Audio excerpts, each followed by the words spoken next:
Je m'appelle Caroline Andrin et j'aime la céramique. Donc je travaille avec la céramique, j'enseigne la céramique, je porte de la céramique, je mange dans de la céramique. Mais ce qui m'intéresse surtout, c'est le processus de fabrication. Donc en quelques mots, quand on travaille à le moulage, puisque c'est ce qui m'intéresse, le coulage en céramique, on utilise un moule en plâtre. Et un moule en plâtre permet de faire une 50aine de tirages. Mais ce qui m'intéresse, c'est les pièces uniques et non pas la série. Donc j'utilise différents matériaux en tant que moule.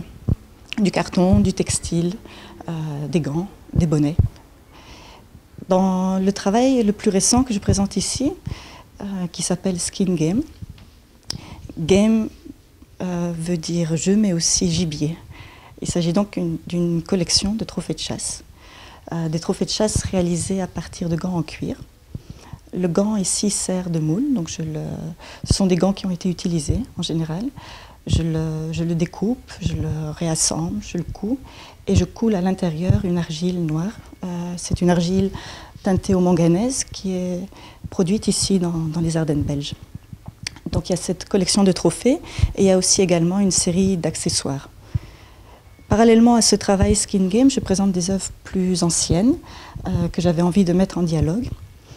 Il y a une série de jambes, ça c'est le petit clin d'œil par rapport au lieu où se trouve la galerie.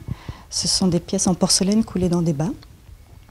Il y a une série qui se nomme Boire dans les mains d'un inconnu. Là j'ai travaillé à partir de gants trouvés pour créer des coupes. La série des bols, réalisée à partir de bonnets, et une autre petite série à partir de bonnets de bain. Voilà, que ce soit un travail lié à la fonction ou à la sculpture, le propos est toujours comment transformer un objet dans un autre objet, qu'est-ce qu'on peut trouver dans une forme et qui laissera une trace après son processus de fabrication.